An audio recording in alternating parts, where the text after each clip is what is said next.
I play an addictive mobile game. You know them. Marvel Strike Force, Raid Shadow Legends, Disney. You know what I'm talking about. You got one in your pocket right now that you've probably spent more money than you ever wanted to on. It eats up more time than should ever be given to your phone. A couple of days ago, I proudly showed my girlfriend this expensive piece of Tupperware I got. You put something in it, set a timer, and then it stays locked until the time runs out. I told her I had been playing this video game too much, and now I can keep myself from playing it by putting the game in this $60 piece of plastic. Yo, but it's okay to play Smash Brothers like that, though. We're not talking about Smash Brothers. I was talking about like mobile games, not Smash Brothers, man. That's all right. Get that the fuck out of there. Let's play some Smash. She was a little concerned, asking me, can't you just resist playing? I'm listening, and it says I'm a piece of crap. What's funny is I actually saw this thing on Shark Tank a while back and had the same reaction. I think I'll just save my money and not eat the cookies. This video is not an advertisement for this, but it begs an interesting question. What's the difference between successfully resisting a temptation and just not having a temptation? Maybe you've heard of the Stanford marshmallow experiment. Researchers thought torturing kids would be fun, so they sat kids down in front of a marshmallow and told them, I'm going to leave the room. If you don't eat the marshmallow, you'll get another marshmallow when I come back, so you get to have two. And then they left and watched the kids with a hidden camera for about 10 minutes. Yo, tell the truth. You eating the marshmallow or not? Let me know down in the comments. You waiting? You waiting or are you eating it? I'd wait. I think I raised my kids to wait too. But yo, some people straight up eating that marshmallow though. The kids stared at the marshmallow, held it in their hands, sniffed it, and even snuck a lick or two. Maybe unsurprisingly, only 1/3 of the kids could resist the marshmallow long enough for the person to get back and then get the second marshmallow. This little girl was interesting. She ate the inside of the marshmallow. She wanted us to say She's a gamer. That's what she is. She's a gamer, man. She knows the exploit. I got the trick on this.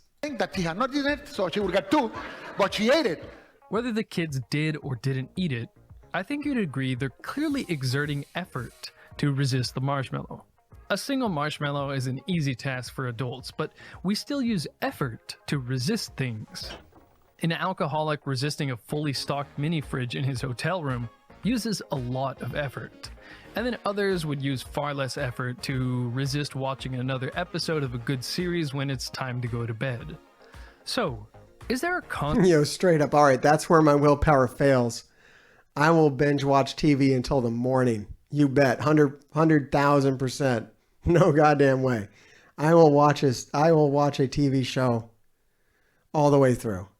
No stopping. All gas, no brakes. consequence of resisting temptations, even if you succeed? A famous experiment by Roy Baumeister and colleagues had 67 participants who hadn't eaten for at least 3 hours walk into a room filled with the aroma of just-baked chocolate chip cookies. They sit down to a table with 2 bowls, one filled with warm, gooey chocolate chip cookies, and the other one filled with radishes. Half of the people were told that they had to eat the radishes and couldn't touch the cookies. Afterwards, they had the poor radish people and the lucky cookie people work on a mentally stressing puzzle. The puzzle was actually impossible. The point was to see how long people would try to do it. The radish people gave up on the puzzle almost twice as fast. On average, they quit more than 10 minutes faster than the cookie people. The idea is that the radish people were tired from using their willpower on resisting cookies, so they had less willpower to use on the puzzle.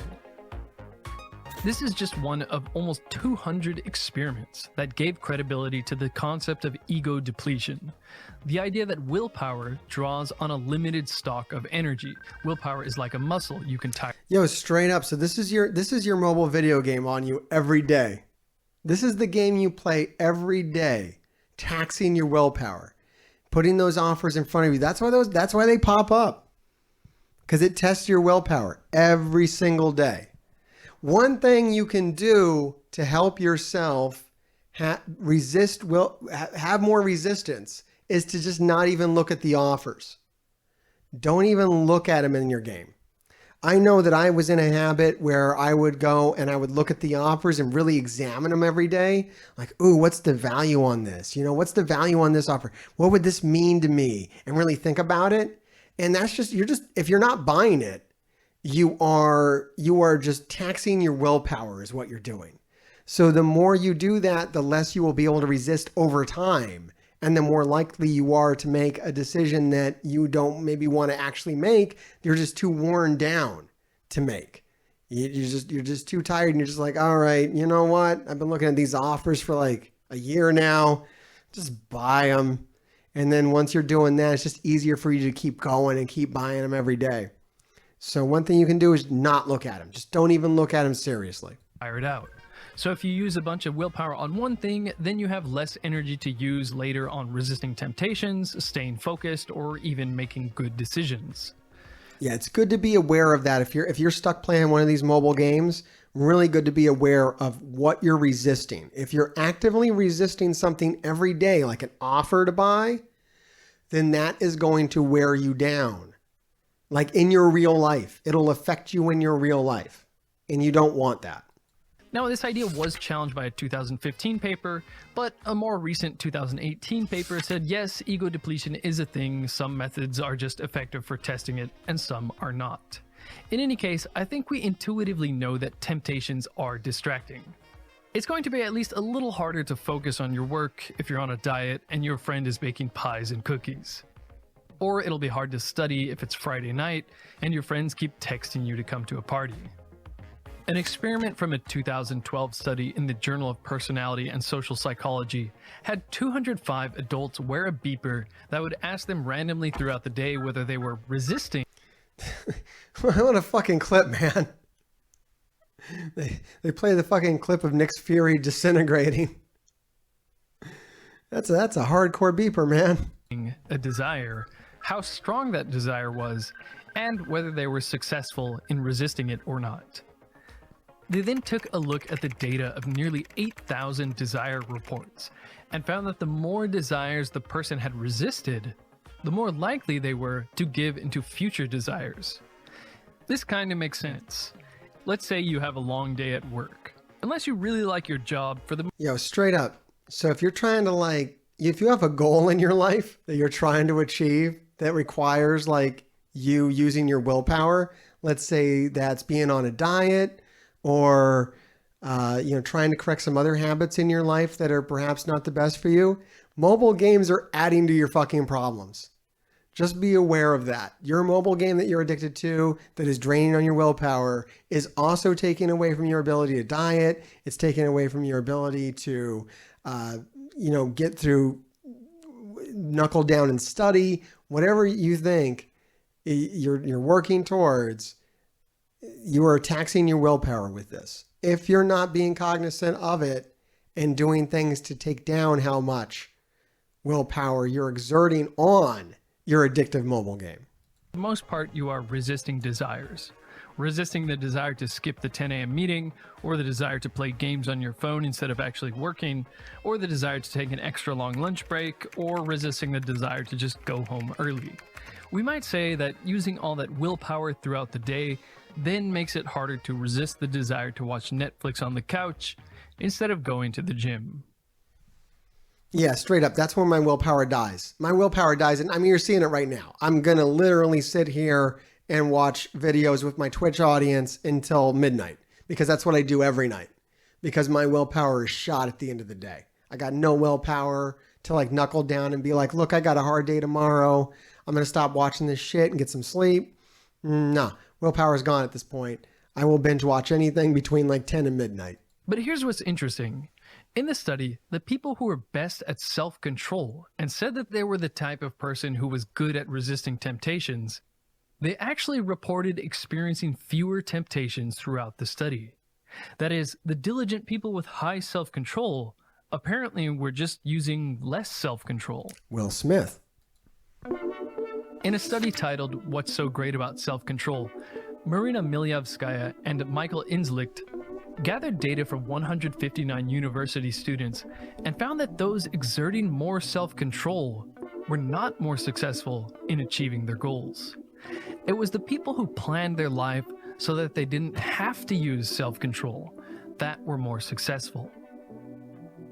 So the difference between me and successful actor Tom Cruise is that while I'm figuring out how to resist the temptation to play games, he would have just thrown them away. Since I've been working at home most of the time lately, playing Smash Brothers is always an option. Because that option is always there, I'm a little distracted by it.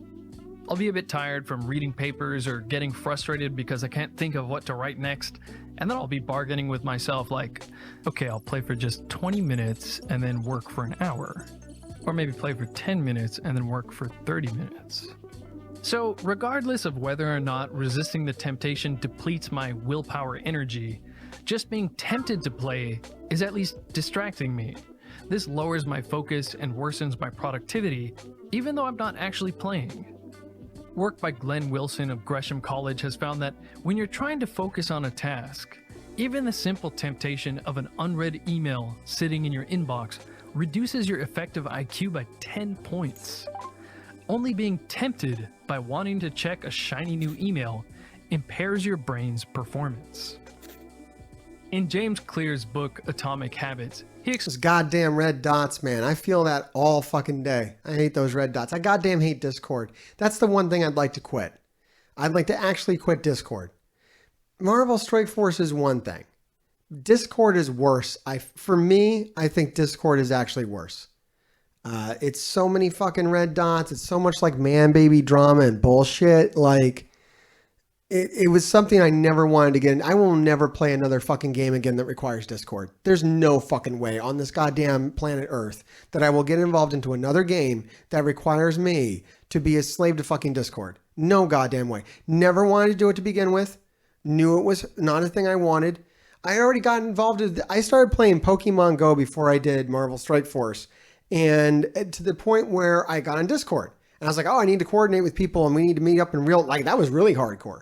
Start meeting up people in fucking real life and shit to do raids and shit in Pokemon Go. This is nuts. Like out in fucking snowstorms and shit. And I was like, whoa, what the fuck am I actually doing? I can't handle all this shit. All these fucking Discord notifications and people that want me to actually leave my house. No. Stop that. Get the fuck off of that. It's got to end. And yeah, I definitely did not understand when I first started playing Marvel Strike Force, my addictive game of choice, that it involves so much fucking Discord to play at a high level. If you want to like get competitive on any of these games, you're gonna need Discord if you're in a fucking alliance, and Discord's pretty shitty. Don't like it. It's a big distraction for me throughout the day. It's definitely something that I need to turn off more than I have on. And that's one thing I can do for myself after this. I think I'm going to try to make a promise to myself that Discord kind of gets turned off between certain hours. And it may be ignored more than it does. So if you see me ignoring you on Discord a little more, I'm taking care of myself. explains there's a 4-part habit cycle: the cue, craving, response, and reward. First, there's a cue. Let's say you're at the office, it's 10:30 a.m., you're a little bored, tired, and unfocused. This feeling is a cue for a craving for coffee. In response to the craving, you get up and get a cup of coffee. You are then rewarded for your behavior with the energy and the nice taste the coffee provides. James Clear says that a habit will start to fall apart if one or some of these parts are missing. Let's say you start sleeping properly. 10:30 rolls around, but you're awake and alert, so there's no cue for coffee. Or let's say you're at the office, you feel tired, but you respond to the cue differently. You take a walk instead of coffee. Or let's say you start drinking decaf coffee. You respond to your craving by grabbing a cup of coffee, but it doesn't have that nice caffeine reward. Any of these should help to weaken the habit. Clear says a really effective way for breaking bad habits is to just make the cue weaker or more obscured. If seeing cookies cues a craving to eat cookies, then just put them where you can't see them, or better yet, don't buy them. If you're trying to focus, just turn your phone off instead of resisting the temptation to check your phone when you get a notification. Rather than trying to exert more willpower, you can just strategize or plan better. Going back to the marshmallow study, they found that the kids who successfully resisted the marshmallow were more successful later in life. They were more confident, more reliable, less likely to become obese, and even got better SAT scores. But how did the successful kids do it? Did they just grit their teeth and fearlessly stare the marshmallow down? Not quite.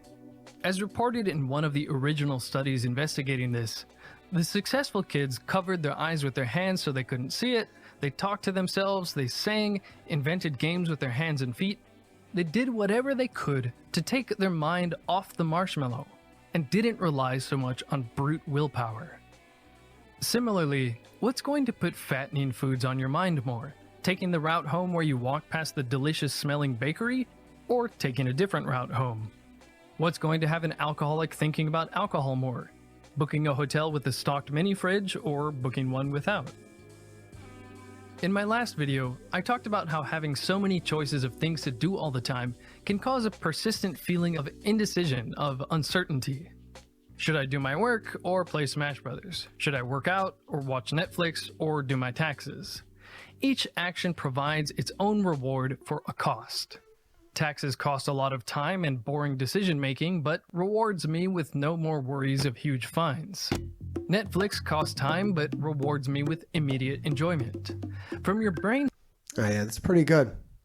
If you want to watch, I'll always have the link down below if you want to watch the rest of the video, but he's just talking about removing choices and how that can be good. I think what I wanted to get out of that, we've already gotten out of that. So I want to move on to the next one here.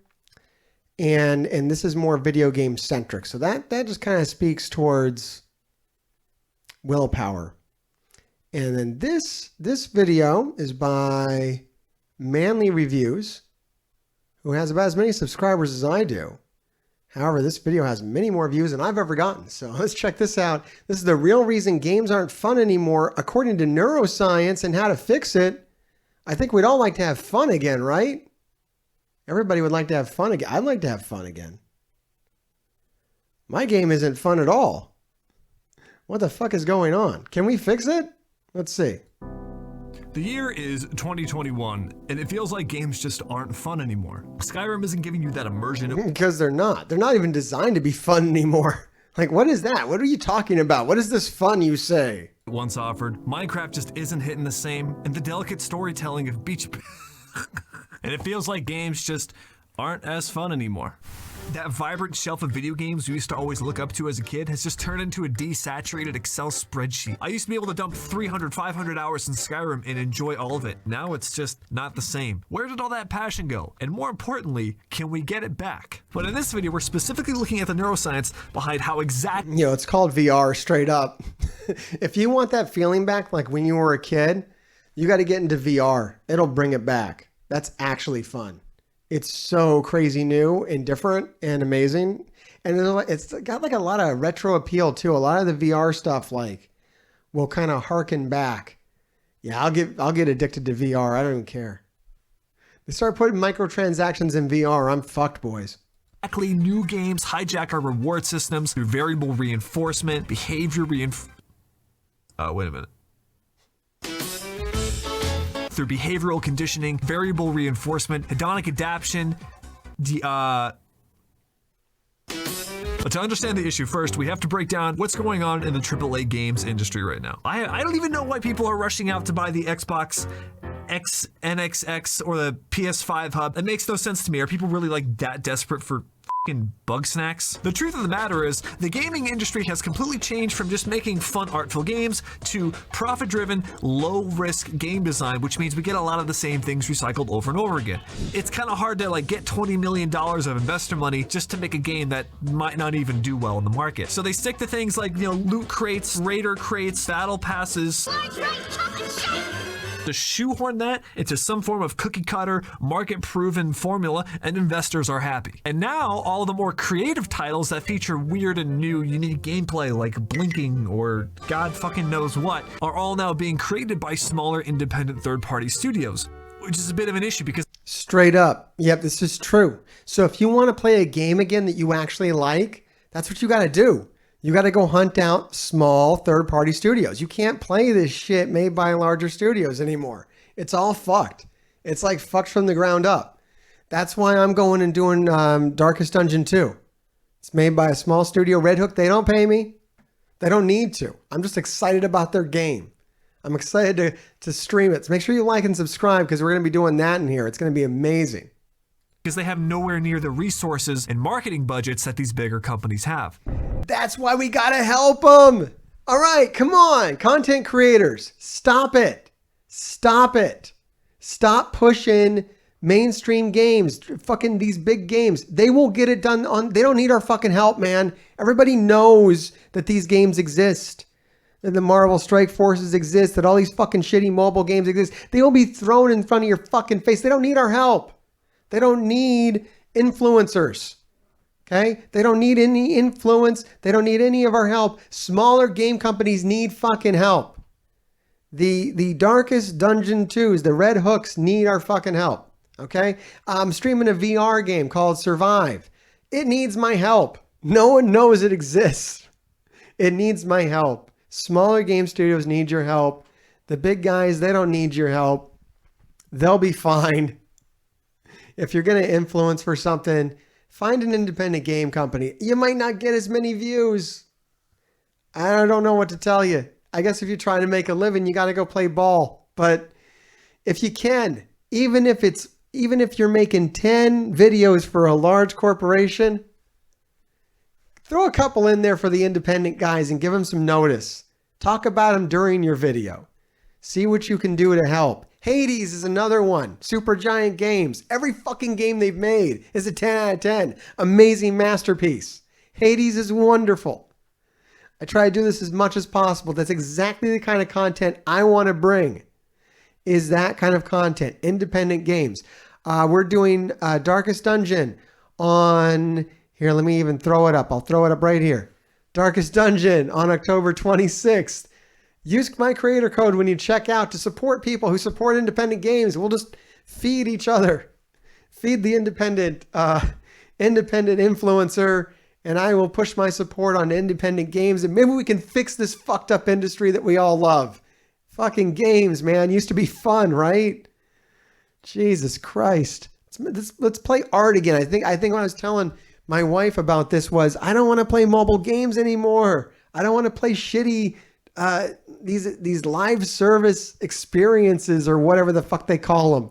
I want to play something with art involved in it. The next thing I want to get involved in heavily is something with art, something like Darkest Dungeon, where there is actual art. What they've created is like an artistic experience. It's not fucking commodity. They sell it to you, but not daily. It's one price. Maybe there'll be some downloadable content later on. One price, and it's worth it.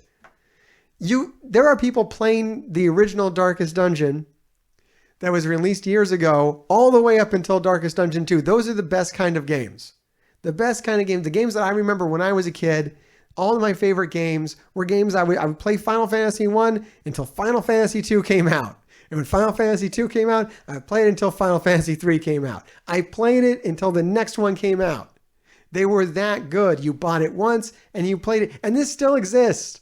It still exists in this day and age, and you can find it and you can support it. But that's only one side of the coin. The reason why games aren't fun anymore is more than just games being less inspired from a development perspective. There's something going on with our reward centers that's hijacking all of the joy we used to experience with them.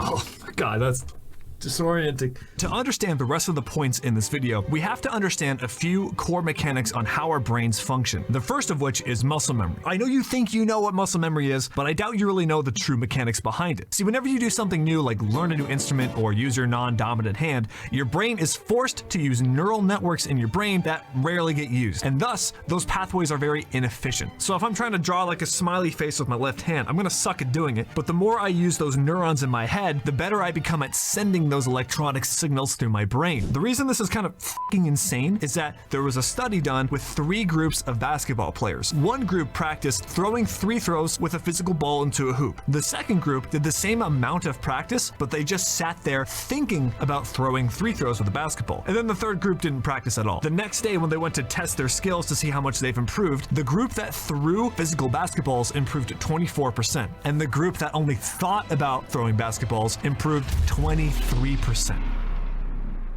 That's fucking crazy. This tells us that just by thinking, we can change the way our brain processes signals. We can change thoughts, behaviors, actions, reflexes, skills, whatever it is, by just thinking things. The second core mechanic of our brain lies within its ability to strongly associate memories and experiences. There's a saying that neurons that fire together wire together. It's how our brain recalls information. It's easier to remember answers to a test if you're listening to a very specific song and then listen to that song again while taking the same test. Oddly enough, it's strongest with smell. I don't know why, it just is. We smell recalls memory.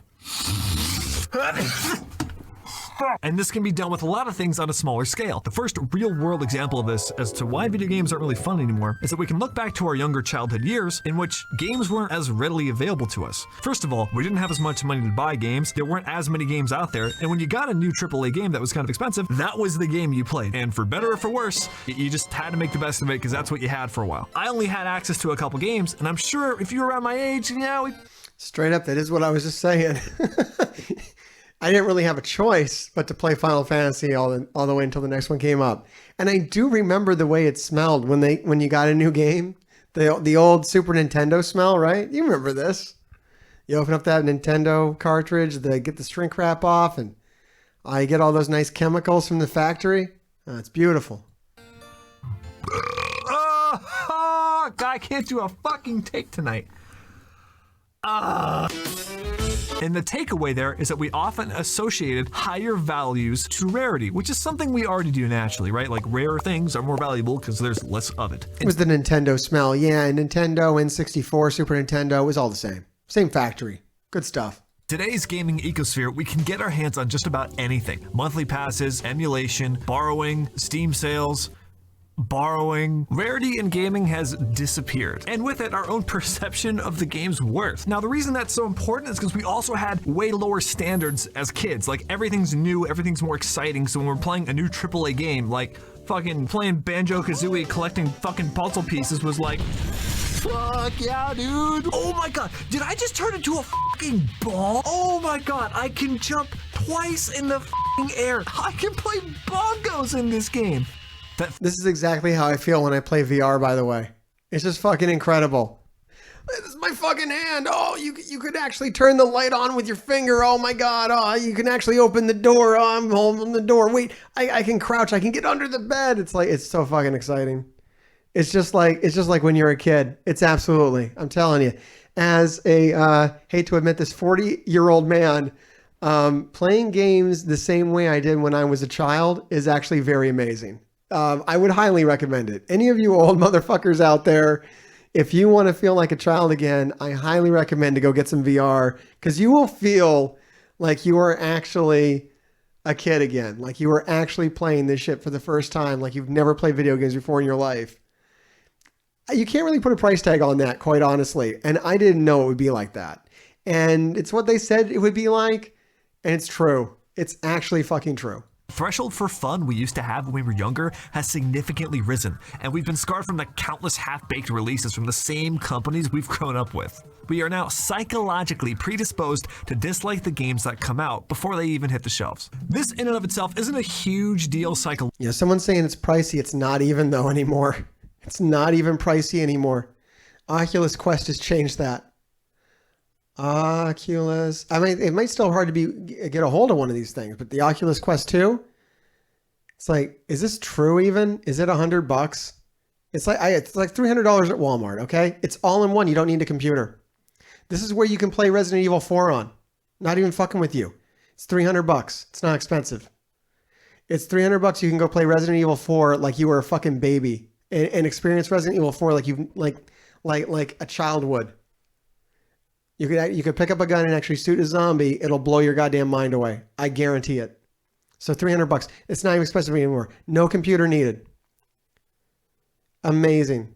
I don't even think there's wires on this thing. Why didn't I get this? Why did I get the computer one? I've made a mistake. Look, I got to go buy this and play Resident Evil 4. I'm out of here. No, I'm fucking with you. But why don't I? What? This might be Christmas. I think my kids need to play Resident Evil 4. My kids need to play Resident Evil 4 on an Oculus Quest 2. I might wait for the Oculus Quest 3 because I already have the computer one. I'm so annoyed that Resident Evil 4 came out on this. You can play, this just came out, Resident Evil 4 in VR. You think I'm fucking with you? We're sitting here playing these addictive mobile games, and you can play Resident Evil 4 VR. This is trending right now all over the world. If you don't know, this is what's happening. This is actually what's happening right now. This is happening right here. Resident Evil 4 in VR, and you get to walk around and shoot people for reals. This looks kind of crappy on YouTube, but you don't even know. You're in there. You're fucking in there. It's you. Now you're Leon. You're opening that. It's so real. It's ridiculous. And it doesn't take much for your brain to like just kind of turn into a child's brain. This will turn your brain into child's brain. It's crazy. For $300. And then the price of what? It's like 20, I don't know. Let's say it's $60. $400, you're playing Resident Evil 4 VR, plus probably some other games that are even better. That's happening right now, and we're not doing it. We're sitting around playing addictive mobile games. What's wrong with us? Telling you what. It's time to switch up. It's time to switch up. Let's get back to when gaming was fun. Telling you what. Logically, it's nothing that's going to stop us from truly enjoying a game. It's a slippery psychological slope that predisposes us to not enjoying new titles when they first come out. Not a big deal. But what is a big deal is hedonic adaptation. And to understand that, we have to understand our reward systems in our brain, primarily focusing on dopamine and the dopamine D2 receptor, located in our hippopotamus. It's pretty understood that anything that gives you pleasure will give you less pleasure over time. It's just how our brains work in response to stimuli. And that's why everybody's quitting these mobile games after so many years, no matter how much money you've spent on them. At some point, your brain has just turned off the fun. If this was fun for you, at some point, it just is not anymore. It's something else that's taken over. It's just the addiction at this point. a couple reasons for this. The first of which is homeostasis. Our brains like to make sure that whatever we're experiencing or feeling, there's a chemical balance that's trying to be maintained in our head. So if we get large triggers of dopamine in our brain over and over and over again, our receptors are going to downregulate in response to that. This is especially true in something that is called variable reinforcement. Variable reinforcement is when there's not always a certain outcome in things. For example, take a gumball machine. You put one quarter in, you twist it, and you get one gumball out. Nothing really happens in terms chemically in our brain. That's not a huge stimulus. That's just a transaction. But say by accident you put in a quarter. This is how your mobile video game keeps you hooked for 3 years, by the way. It's not always fun by design. It can't be fun all the time or else your brain will get used to it. This is why, this is loot boxes. This is loot boxes explained right here for you. This is why they work. And then you twist the knob and 2 gumballs come out. This is why your game probably has at least 20 loot boxes in it right now. Your mobile game you're addicted to has 20 loot boxes in it because it has to keep you hooked, because it's not a good game. It's just relying upon a psychological trick to keep you hooked. Now we've got bells and whistles going off in our brains, and we just got something extra special that wasn't anticipated. And our dopamine response systems are going to tell us to remember that thing and want more of it. However, if we put a quarter in and we always get 2 gumballs out, well, that's no longer exciting because now it's just a known thing that we always get to experience. This system in our head is what keeps animals alive. It's what tells animals that, like, hey, that water hole we found in the middle of nowhere is like, holy shit, there's water there. We didn't expect that. Remember that, because we're going to need that later. That's what the dopamine response system is doing in our brain. The reason I bring that up is that video games use this mechanic in the gameplay to keep you expecting stimulus throughout playing the game. For example, look at PUBG, all right, or any form of battle royale. You drop in without a loadout, and part of the game is just finding high-leveled equipment so you can be better equipped to kill the other players in arena. This is a super important concept because half the fun of the game is feeling that rush of dopamine when you get like the golden scar or legendary butt plug. It's an excitable unforgettable thing because it's not something that you normally expect to get when you're dropping in. The reason variable reinforcement is so important is that it shows us how our brain can be easily overstimulated with dopamine within a very short amount of time. And when you keep exposing yourself to these things over and over and over again, all of a sudden you're going to start deregulating your reward system. Not to say that you're not going to get enjoyment from it, but you're not going to be as sensitive to those feelings. I noticed this personally when I put in a couple thousand hours in Counter-Strike. I was hell-bent on just seeing my improvement in the game and playing with all my friends, and I noticed that over time I just couldn't be bothered to play any other single-player story-rich game. And I realized my short-term payouts had all of a sudden dried up and I just couldn't enjoy longer games. I needed that constant short-term stimulation to stay intrigued. And that's what leads us to hedonic adaptation. Hedonic meaning pleasure, adaptation meaning adaptation. Fuck, I don't know why hedonic adaptation, which says whatever baseline normal emotional state you're in, it'll move depending on your normal environment or circumstances. For example, people who have lost all of their limbs have reported the same amount of happiness as people who have won the lottery. That's crazy. It's because over time, our brains get used to that chemical state, whether it be unfortunate or super fortunate, our brains get accustomed to that level and make that our new baseline. And the same thing goes for video games. Regardless of what games you play, if you feel like they're becoming more stale over time, it's probably because you've had similar stimulus hitting your brain over and over and over again, and as a result, that hedonic baseline has shifted to match that new stimulus. So how do you fix that? Abstaining from that same stimulus will help regulate those receptors in your brain. It takes a while to recover from it, but when you walk away from that, you get those natural chemicals. I almost feel like this is a warning. This is like a warning to me. Like if I do quit Marvel Strike Force, when it dies, because I'm probably here till the end. I'm going to be honest. I'm not going to quit. I want to quit. Shouldn't we all quit? Maybe you should quit.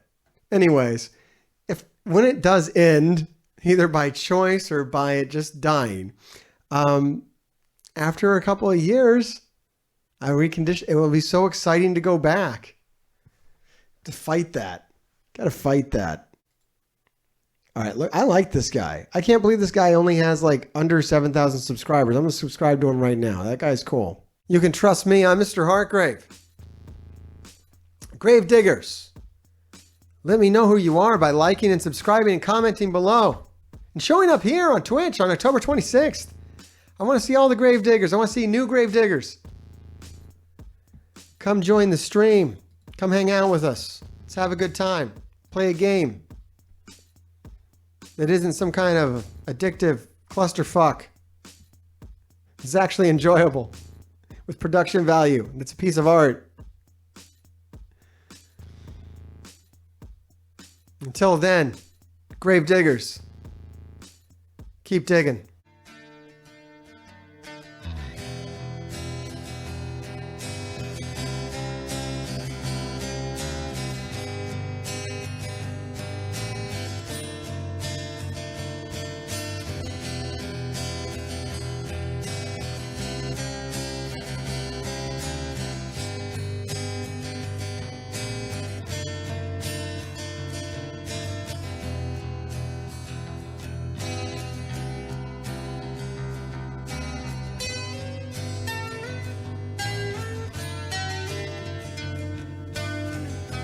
Another head hangs slowly, child is slowly taken.